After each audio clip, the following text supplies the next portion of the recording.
बार की बात है, राजू राधा को मिलने के लिए बुलाता है। राजू थोड़ा लेट हो जाता है।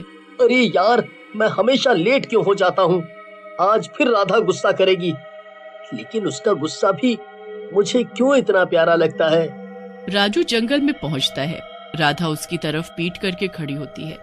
राधा, गुस्सा नहीं करना। मुझे नहीं पता मैं रोज कैसे लेट हो जाता हूँ। माफ कर दो मुझे। जैसे ही राधा राजू की तरफ घूमती है, राजू डर के मारे चिल्लाते हुए कहता है, चुड़ैल, राधा कहाँ है? चुड़ैल राजू को पकड़ लेती है और बोलती है, मेरी बेटी कहाँ है? बताओ, नहीं तो मैं तुझे मार डालूंगी। मुझे नहीं पता चुड़ैल जी, आपकी बेटी कहाँ है, लेकिन यहाँ तो राधा मेरा इंतजार कर रही थी। वो कहाँ है?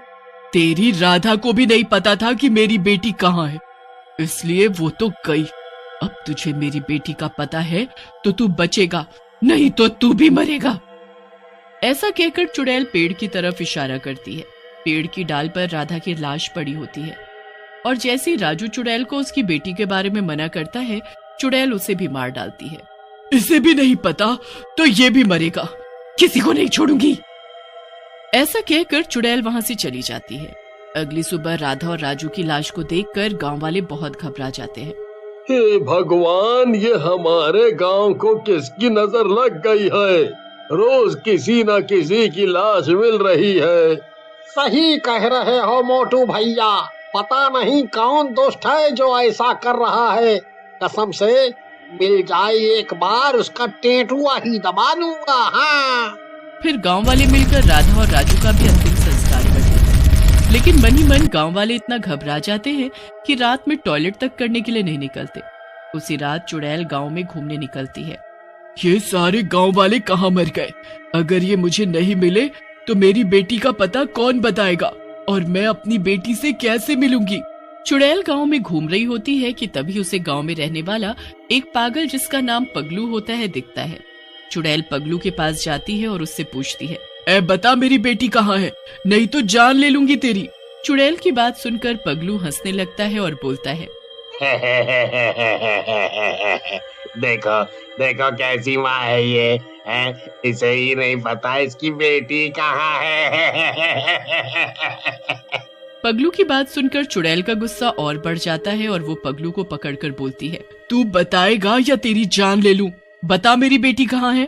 चुड़ैल को गुस्से में देख पगलू और जोर जोर से हंसने लगता है। देखो देखो देखो कैसी माँ है ये, जिसे अपनी बेटी के बारे में ही नहीं पता, कलमुही कहीं की। लेकिन चुड़ैल पगलू की इस हरकत पर बहुत नाराज हो जाती है और उसे मार डालती है। वो सब मरेगा जो मुझे मेरी बेटी के बारे में नहीं बताएगा, मार डालूंगी सबको। अगले दिन सुबह पगलू की लाश देखकर गांव वाले हैरान और परेशान हो जाते हैं। वहीं खड़ा मोटू बोलता है, न जाने कौन नास मिटा है जो इस जैसे पगले को भी मार गया। एक बार मिल जाए बस। सही कह रहे हो भैया, यह किसी राक्षस का ही किया धरा है जो इस जैसे भोले भाले इंसान को भी इतनी बेदर्दी से मार गया। पूरा शैतान ही होगा।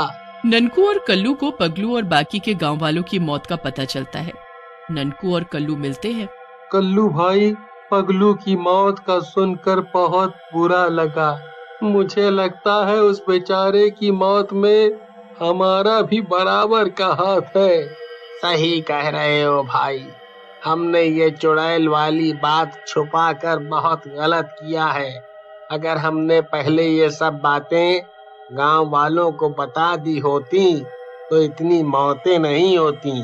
फिर ननकू और कल्लू मिलकर गांव वालों को सब कुछ बताने का निर्णय लेते हैं और सरपंच के पास पहुंच जाते हैं और सरपंच को सारी बात बताते हैं, जिसे सुनकर सरपंच बोलता है, तुमने बहुत बुरा किया है मेरे बच्चों। तुम्हें ये चुड़ैल वाली बात पहले बता देनी चाहिए थी, शायद हम कुछ जिंदगी बचा पाते। लेकिन अब हम इस चुड़ैल से मुकाबला कैसे करेंगे? वो तो बहुत शक्तिशाली है।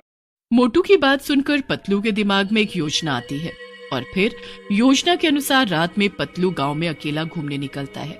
गांव वाले एक खाली पड़े मकान में छिप जाते हैं। काफी देर हो जाने के बाद जब चुड़ैल नहीं आती तो